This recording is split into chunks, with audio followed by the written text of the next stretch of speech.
having run a conference recently myself, I'd like to really thank everybody who was involved in this. I know how much work it is, and everything's gone. I did have one thought from Victor's comment there. The only other one reaction that I know that works well for sort of combinatorial stuff is peptoids, which of course is Emil Fischer peptide synthesis, right? The submonomer method. So it comes back to things. So I'm going to tell you a little bit today about some of the work that my lab's been doing, based a little bit more on the chemical methodologies and the philosophy that we have of building peptides and proteins. There we go. So my lab, the way I like to think about what we do is we sort of have a core of synthetic methodology that we develop, and we apply them to many different areas. And this probably isn't completely the best slide here, but we have got several projects in vaccine development and design. We're interested in sort of simple structure function studies of proteins. What happens to a protein if you change a backbone amide and put it in an ester, right? What happens to a protein if you interlock it and make a catenane, and those sorts of things. We've got a long-standing interest in the molecular basis of catalysis. We like to be able to do essentially physical organic chemistry on an enzyme active site using non-natural amino acids. And this sort of came out garbled here, but I really think that the next 10 years or so is going to prove the emergence of a field of synthetic protein medicinal chemistry, right? And I think that we think about this moving directly from all the things that we've heard about yesterday, right? That's, whereas we've largely focused on semi-folded helices and peptides and hormones, there's no reason why we can't think about small to medium or even large protein domains as a starting product in a sort of a med-chem chemistry process to develop a new pharmaceutical. Okay, so the first story I'm going to tell you today is a little bit of some of the chemical reactions and how the types of problems we're trying to solve in their development. So one of the things we became interested in with Mary Manchester's lab was using these big plant viruses, right? So these are what we call viral nanoparticles. It turns out they have these little red dots you can see here are all lysine residues on the surface. So you can throw in a 6-enamide ester, and you can label these lysine residues with all sorts of molecules, okay? And if that's a small molecule, it works quite well. And you can put, I think, 300 different groups onto this. And one thing that's actually quite nice about them compared to sort of dendrimers and other polyvalent platforms is these dots are kind of a protein subunit apart from each other, right? So a lot of our polyvalent systems, the molecules are just simply too close to each other to actually engage two receptors at one time. Whereas these things, is already a protein scaffold, they're at a good distance apart, I guess is what I'm trying to say. Now actually putting interesting molecules is challenging. So Mary was actually interested in putting this VEGF receptor binding peptide that had been developed by phage display. And like most things that come out of phage display, this thing is completely insoluble in everything. Actually, it's soluble in one thing, distilled water. If you put any salt or buffer or pH or stuff, it's absolutely horrible. So they could never get enough of this into solution to really do the chemistry very well. So they came to us, and the other thing that they needed to do is it turns out that this particular virus, if you inject it into a mouse, it lights up the entire vasculature. And that's actually an interesting property, so a fluorescent version of this. But if you wanted to direct, for example, to a tumor, you need to put PEG on it. So we worked out a hydrazone chemistry-based way that first we put on the VEGF receptor binding peptide, and then this was kind of hard, and I'll show you a little bit of that later. And then we followed it with this PEGylated peptide that also had a fluorophore on it. So you sort of get the fluorophore and the PEG in one sort of reagent. So we were able to make these sort of doubly labeled particles. And actually the project worked quite well. I won't show you all the imaging stuff, but we were able to put it into a mouse. It lit up the tumor quite nicely. We were able to actually look at the vasculature around the tumor. So from a sort of nanotechnology perspective, it was a successful project. And that came out in nano letters. However, as far as a chemical process, this was horrible. So we had about 1 micromolar virus, a very poorly soluble peptide, but even so, we had to sort of go to 100 to 1,000-fold excess, right? And that's really wasteful, especially if your dye is anything you actually care about. And it really took over 24 hours to get this done. Okay, so why was this so bad? Well, it turns out it's just simple chemical reactivity rates. So this is a graph that sort of depicts a simulation of second-order rate constants. These are reactions if you're 100 micromolar, 1-to-1 and 2 reactants, okay? And it turns out that the imine chemistries we were using were sort of 10 to the minus third to 10 to the minus second per molar per second. And as you can see, under these conditions, and this is hours, right? So you're barely getting any reaction to go. But these have been time-honored reactions, have been used by many people, like Robin Offord, who George mentioned earlier. And I note that these rates are actually the same as, for example, the strain-click chemistries that have been coming out recently. The Staudinger ligations are all sort of this 10 to the minus 2 per molar per second. So they are useful, but they're very slow at these low concentrations. And it's clear that to get these things to work, we need to be at least 1 per molar per second, preferably more up here, right, to really do the things we want to do. Okay. So in trying to get this reaction to go better, we sort of went back to the basic mechanism. So what is actually occurring here, right? So all these reactions are interesting. I call them imine reactions. We're talking hydrozones, oximes, and those sorts of bonds. They're all reversible reaction where essentially you dehydrate an aldehyde or ketone. So it comes in with this amine component and forms, in this case, a hydrazone there. So for the hydrazone, and I'm going to talk about these sort of equilibrium constants quite a lot, so I'll go over a little slowly, but the equilibrium constant is about 10 to the 4th to 10 to the 6th per molar. Now, I like to think of these things, especially in biological contexts, as an equivalent of a KD. So that's like a 1 to 100 micromolar KD, okay? Now, you might say that's really, really weak, right? And it is when you have rapid reactions. But the hydrazones are covalent, yet they're dynamic. So the back rate of hydrolysis is very slow at pH 7. So you can use these things where they're kinetically stable, right? So you're below this equilibrium constant, but it's hydrolyzing so slow that you're okay. And this is a normal thing. So amides, for example, are not thermodynamically stable in water, right? Water will win. It just takes 7, 10 years, something like that to go. Okay, so and oxime reactions are much more thermodynamically stable. So you're over 10 to the 8th. So that's a KD below 10 nanomolar, probably considerably below that, but it's hard to measure the exact rates. And mechanistically, this proceeds by a nucleophilic attack of the amine on the aldehyde, actually the protonated form. You get this intermediate here that then dehydrates. And either step can be rate determining depending on the reaction.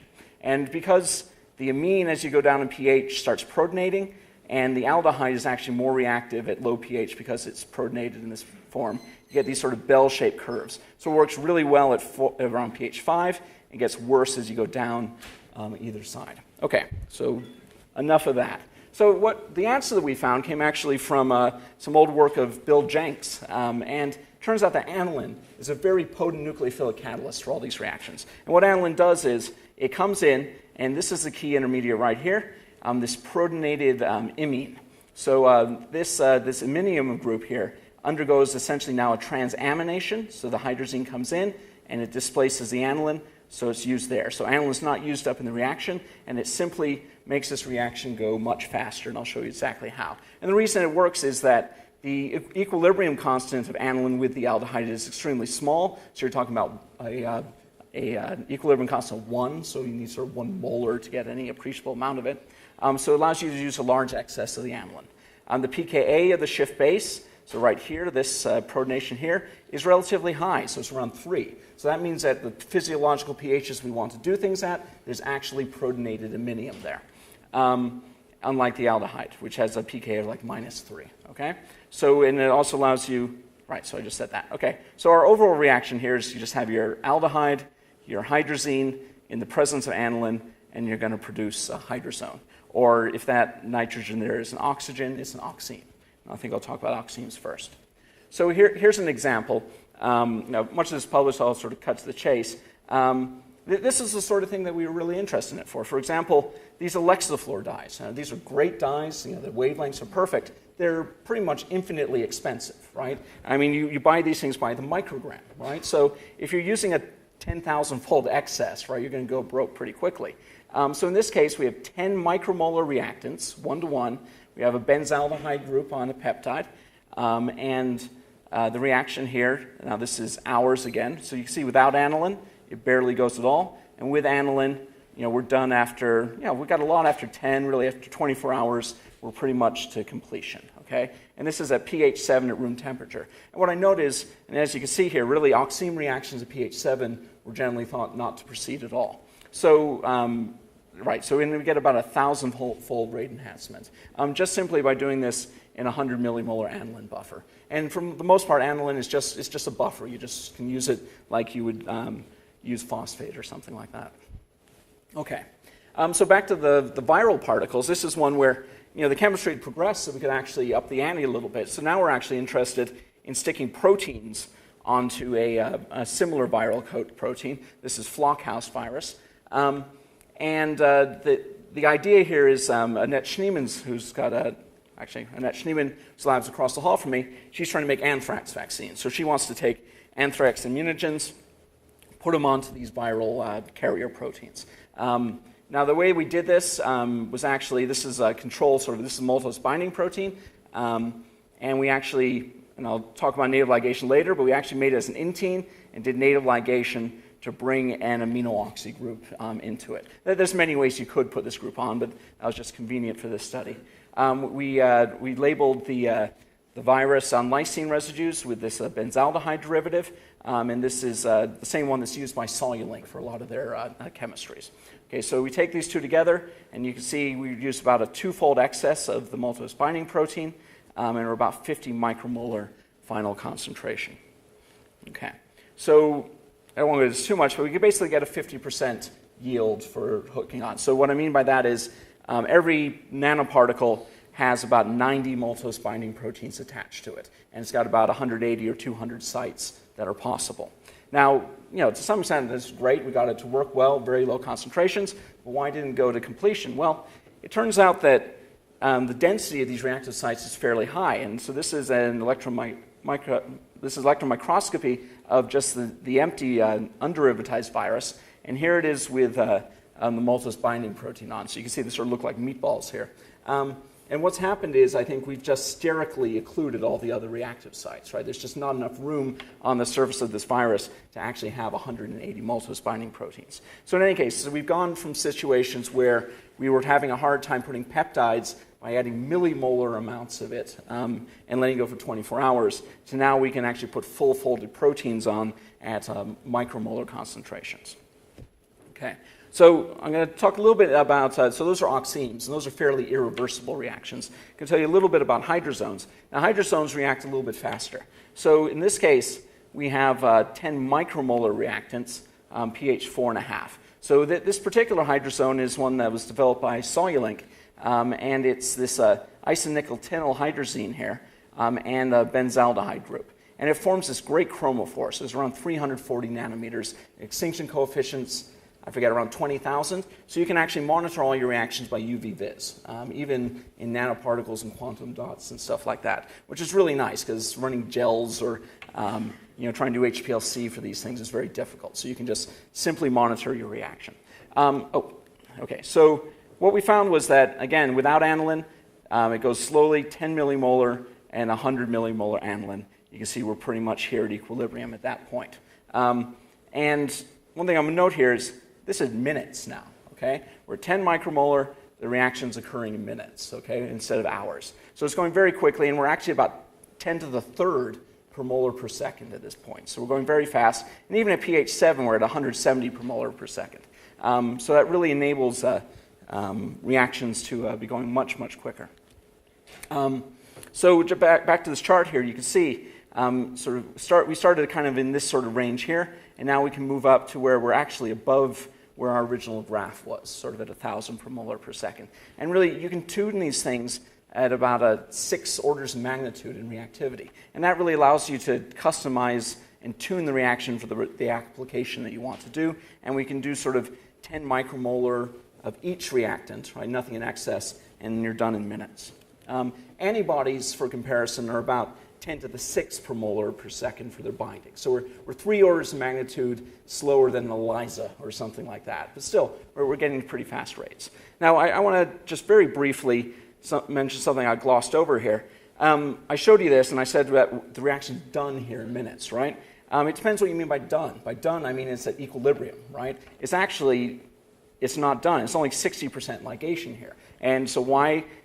Chemically it's done, but this particular hydrozone has an equilibrium constant that isn't, so it's not very thermodynamically stable. So at 10 micromolar, at equilibrium, about half of the molecules are formed, half of them are unformed. If you want it to go, you actually have to increase the concentration to go above the equilibrium constant, or you have to use different reactants that are more stable. But the interesting thing is, so basically at this point here, the back rate is the hydrolysis rate equals the formation rate, okay? And we can get sort of cleavage rates going about 10 to the third per second. And we thought, actually, this allows us potentially to take stable hydrozones and under certain conditions cleave them. So actually, chemoselective cleavage, in many ways, is as useful as chemoselective ligation, right? And so we've been playing around with this, and this is just an example here. So this hydrozone, you can then, it's an equilibrium here with the reactants, and aniline can catalyze that. And so, this particular equilibrium constant's here. So at pH 7, without aniline, these things are stable half-time about 8 days, okay? With 100 millimolar aniline, that goes down to 2.5 hours. And at pH 4.5, with aniline, you can get that to about 2.3 minutes. So you can get a stable bond, and in principle, under cleavage conditions, you can get it to fall apart again.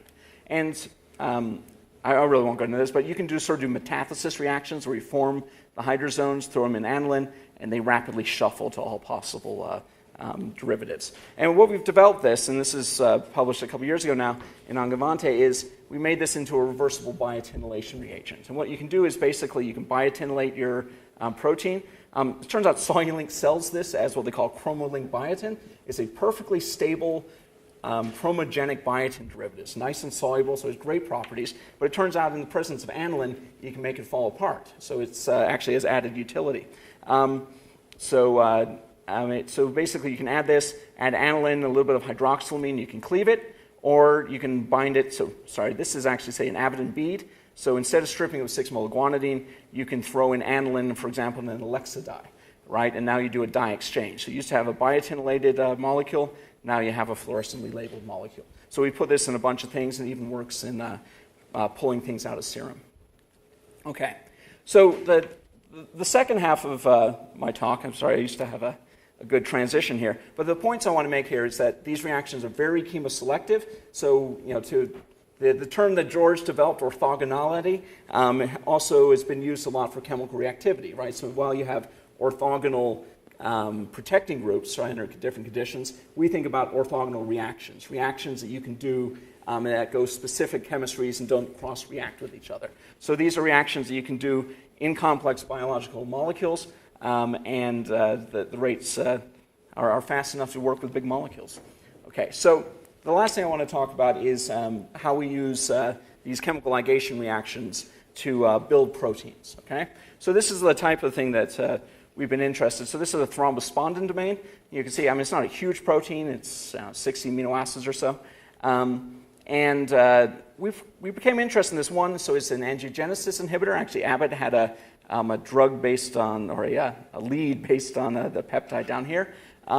But also structurally, it's unlike anything I've seen before. It's basically one big pi-cation interaction. So disulfide tryptophan, arginine, lysine, and another disulfide. So there's no traditional hydrophobic core. So we're interested in using unnatural amino acids to really understand what made this domain tick.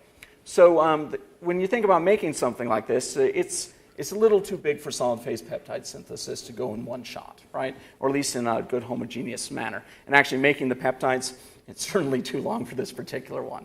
This would be one 6-dimer that I wouldn't like to make. It's got a very high trip and cis content, and there's lots of sequence-dependent ones. People are interested in difficult sequences. This little guy right here, the cis, serine, valine, threonine, cysteine. Now, I tend to think that difficult sequences don't exist. I was trained by Steve Kent.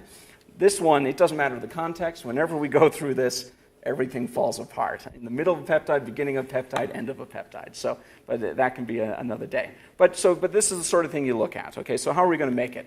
We're going to make it by native chemical ligation. So this is a technique I developed with Steve Kent many years ago now. And the point of it is, when you're making proteins, right, these pieces, and this isn't the best one, but these are unprotected peptides, right? If you have large peptides, all the protecting groups, I think most of us in this room know, they're not very soluble, they're hard to HPLC, they don't fly well by mass spec, okay? So what we want to deal with is unprotected peptides. Now, how do you form amides with unprotected peptides? right? All the lysines and glutamic acids would react. So what you do is you make these things as a C-terminal thioester, and you undergo a chemoselective reaction between the thiol and the thioester. So this is a reversible reaction, again, similar to the hydrozones, where if you have other cysteines in the sequence, all you get is another thioester. But if it's the N-terminal cysteine, you undergo a rapid S to N acyl transfer that then gives you a native amide bond here at the cysteine residue. Okay? So you have a reversible step hooked up to a fairly irreversible step.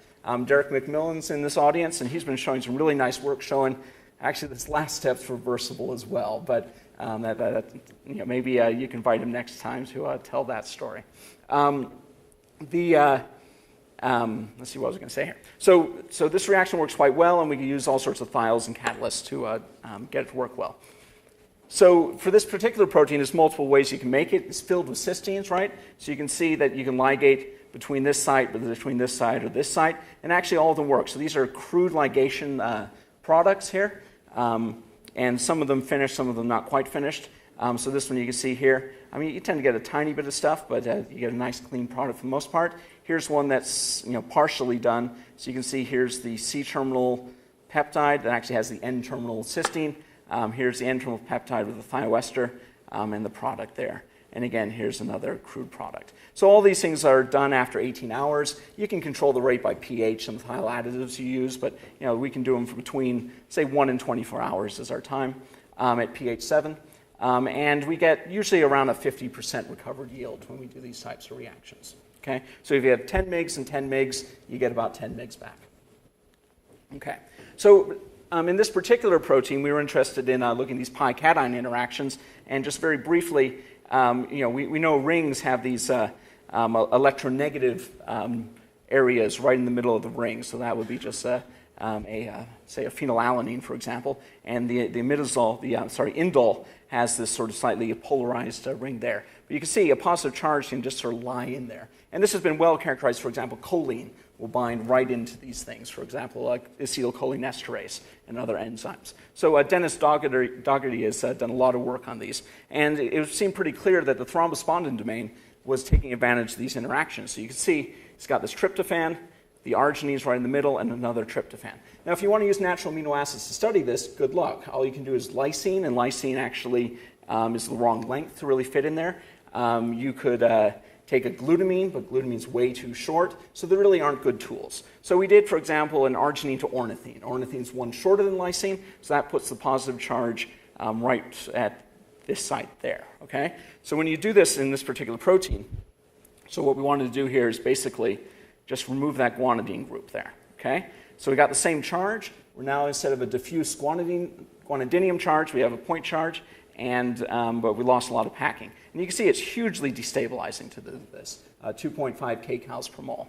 Similarly, when we did it with a citrulline, so citrulline is the urea version of arginine, it was much more accommodated. So you actually lost all of your charge here, but now we've gone from, and I'll skip through this a little bit, but we have our arginine group there, and now we have a citrulline group there, so it's a urea. So that's stacking right in between there. And we only lose about 1 kcal per mole. So it turns out that the packing in these things is actually as or more important than the electrostatics, right? And that sort of makes intuitive sense. Proteins are put together by van der Waals forces, but you do have to align charges as a secondary motif. Okay. So how much time do I have, Waleed? 15 minutes? Perfect. Okay. So the last thing I'm going to tell you is a little bit of methodology on work that we've done to try to make this native chemical ligation technique work a little bit better in more labs. Again, this is just the reaction. We do these things. We use these thiophenyl additives, where it actually acts as a nucleophilic catalyst, just in the same way that aniline did, and really makes the reactions go much faster. However, the trick to these things is, this can be any peptide, right? So you just make the peptide, it has an N-terminal cysteine. You can express the peptide and use a protease or an intine or something to make the N-terminal cysteine. The thioester is a little more tricky, right? So to make a thioester, you need some sort of special resin, right? So George talked to you about his backbone amide resins, where you can actually put things on the C-terminus. And he's done some work showing that you can make thioesters by that technique. for Bach chemistry, it works great. You just use a thioester resin. So you use TFA as the protecting group in the chain assembly, and then use HF at the end. It never sees a nucleophile any time, so thioester is compatible. But most of the world uses FMOC chemistry today, right? So if you put a thioester in an FMOC synthesis, piperidine takes care of it in about a millisecond, and you're done. So we focused on ways that we could use FMOC chemistry to make these thioesters more efficiently. So if you want to do that, what are your design rules? So one is really it needs to be compatible with standard FMOC solid phase peptide synthesis cycles, right? As George pointed out, all these protecting groups we've been using have been tuned very carefully over decades. You really don't want to reinvent the synthesis and the couplings and stuff like that. You want to avoid cleaving the protected peptide from the resin. Protected peptides are poorly soluble, they aggregate. That's the whole point of doing ligations, is that we don't want to have to handle these. You want to avoid the strong activation of the C-terminus because you will racemize. So maybe you can see on a small model peptide that under the right solvent conditions you don't get epimerization, but if you're dealing with a 40 amino acid chunk and you try to activate using HBTU or DIC or something, you're almost certainly going to scramble it. This is what I tell all my students all the time. Avoid alkylation, oxidation, and strong base anytime you're using a peptide, and otherwise you'll probably regret it. And we want to avoid additional protecting groups. So, again, as George pointed out, orthogonal protecting groups, we have lots of them, but they're not infinite, right? And if you use a protecting group for your linker, that's one dimension of orthogonality, I guess you could say, that you can't use to do something cool to your synthesis, right? And I will point out, well, I'll get to it in a minute, but there's one that he didn't mention that's sort of another orthogonality, I guess. Okay, so my initial inspiration for this was actually the cyanylation of cysteine. So you can cleave cysteine residues by cyanylating it, and then you actually get the backbone attacking this cyanylated group. You form this reactive species that then will hydrolyze over time. Now, there's some work on using hydrazine or some amine nucleophiles, and you can get some products on it, but we tried thiols, and we can never really get it to work. And I'm not sure if it wouldn't cleave there so well, or maybe it actually exchanged with the cyanylation group, but we can never get this to go. But the concept was there, and I thought that maybe we could proceed from this to something that would actually work. But the real key thing here is we're getting an intramolecular activation. Okay? We're not activating by activating the acid here. We're actually activating by derivatizing a nearby group that would then react, essentially making a reactive amide. Okay. Our first step towards this, we took diaminopropionic acid, in this case with an FMOC group, and that's against my last premise that we wanted to do, but you take baby steps. And the idea here is we could react that with a phosgene equivalent, in this case nitrophenylchlorformate, to give you this species here that then cyclizes to this N-acylurea. And then that you can just cleave it with TFA under normal conditions, but we didn't try the sort of liquid thiol conditions that many people are using right now, but under normal thiol conditions, really, we couldn't cleave that very well at all. But this whole process worked very cleanly, so we thought we would go for one more generation. And here's the approach that works. So we call this the DBZ linker. So basically, we put an FMOC-protected diaminobenzoic acid and hook that up to a RINC amide linker, and then you put the first amino acid on. Now, the first amino acid, so you take off the FMOC group and then put the first amino acid on. Now, it can go to either of these amines, but it only goes to one.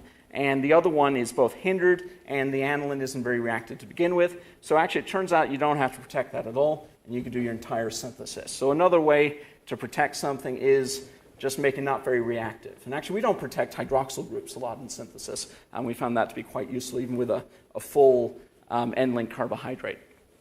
Okay, so basically, you can see here we built a small peptide here. This one's still unreacted. You come in with your nitrophenylchlorformate, a little bit of base. It ring closes and gives you these products here. And it's a 4-to-1 mixture of the two amines two aromatic amines that could react, but you get that there. Okay, you can see that's the major isomer there, and that's the minor. This battery's fallen out. Okay, so. And again, so the concept here is, again, low energy intramolecular activation to give you these weakly activated species. All right, so do they work? So here's, again, the small peptide. This is the crude peptide. You can see it's quite clean. Again, we have these two isomers that separate on small peptide, and they behave just like small peptides. They seem to work with almost all C-termini. This is the key experiment, right? So this is the one that didn't work in our previous ones. You take this and you put it under essentially ligation conditions. So we use an aromatic thiol. We use pH 7, 6 molar guanidine, just to keep the big peptide soluble. And you can see, I think this is after about 2 hours, we're fully exchanged to the aryl thioester. And one thing I want to point out is aryl thioester is actually really useful, but you can't make them directly. We used to have to make aryl thioesters from alkyl thioesters using mass action to pull them across. This is really hard to do. You need tons of thiophenol, and this is a much nicer way to get to these species. Okay, so here's one example. So when you're at Scripps, you tend to get famous people forcing you to do things. And here's one that I won't say forcing, but it's hard to, when Richard Lerner knocks on your door at graduation or corners you at graduation and asks you to make Kurt Vutric a peptide, you try to come through for them. And so, for something like this could take a while, but this actually just took a week or two for one. So we made a peptide here with an N-terminal cysteine.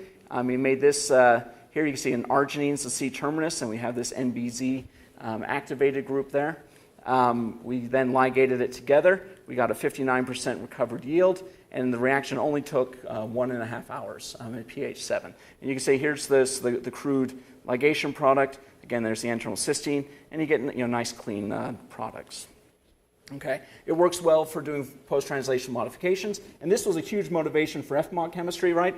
Bach isn't very friendly to these things. Okay, you can do it, but you have to be really careful. So by FMOC chemistry, all these things are much easier. So we've been working on all sorts of post-translationally modified peptides using these as using this method as a way to make the activated precursors. Another thing that these are useful for is making these cyclic natural products like cyclotides. These are the groups that David Craik in particular has been focusing on.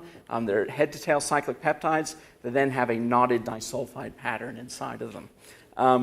So here's a short example with a sunflower peptide with just one disulfide. You can see we can make a peptide with an N-terminal cysteine and a C-terminal thioester. You just throw them into ligation conditions, and if you're below about 1 millimolar, you get almost entirely the cyclic product. So many people have shown this, including Jimmy Tam, but this is a nice clean way to make it, and then you can oxidatively fold it to get this sort of structure here. And it's an anti-parallel beta sheet with a disulfide across from it. And again, some of the data there. The Colada B1, this one, Bach chemistry is beautiful for this. You can make it all day, and you don't even have to think about it. FMOC, the linear peptide synthesis, gives us and David and a lot of people just crud, right? We were rather frustrated for it. But the way we did it is, you can see there's all these cysteines, right? So you can make this from about 6 or 8 different ways, right? You can make the N-terminal cysteine a bunch of different cysteines. So we looked at it and we thought, well, really, we'd like to, most peptide synthesis problems are aggregation, and prolines tend to help prevent that. So the stuff that Shepard and Mutter has shown. So we have all these prolines here to help stop aggregation. Then we use pseudoprolines down at these two positions there. So with that, and actually a second generation of our MBZ with a N-methyl group there to make it even less reactive, we were able to make, this is the crude linear Colada B sequence. And that's a crude mass spec. So that was much nicer. We had many earlier ones where that was the main product there, and we're still not quite sure what it is. The head-to-tail cyclization goes quite cleanly. You can go immediately into a folding step to give you a sort of product that looks like that, and you can get sort of multi-milligram quantities of these folded proteins. We send it back to David Craik, and it looks exactly like their recombinantly expressed protein. So it seems to be a good, fairly robust way to make these cyclic peptide products. Okay, so I think I'm just about finishing up here. And again, I just want to point out what I think is going to be potentially a useful way to do things. And it comes to using this intramolecular activation. It's entropy activation. Max Benner sort of talked about these things. It's related to native ligation and other things. But this is actually making activated species. So instead of taking an acid, reacting it essentially with DIC, and getting an incredibly reactive OAcyl urea, that then you come in with N-hydroxysuccinimide, HOBT, whatever your coupling agent of choice, to get to the reactivity you want. We're going to go directly from an annelid and dial in the level of activity you want directly without those intermediates. And I think that has potential to make things a lot cleaner. Certainly this won't be good for regular peptide coupling, but we're working on making more reactive versions of this that I think will be generally useful. And you could think about this as just a protected acid that can be directly converted into an active ester. Okay, so this is Scripps. My lab is about here, but someday maybe I'll have a view. All the MBZ stuff was done by Juan. He did a fantastic job. He's actually an assistant professor under Fernando now in Barcelona. Nuke Dirksen did most of the aniline chemistry that I discussed. Teresa did the thrombospondin domain work. Sampat did a lot of the glyco and phosphopeptide work I covered. And thank you for your time. Thank you, Bill, for a great lecture. It's open for discussion. Any questions, please?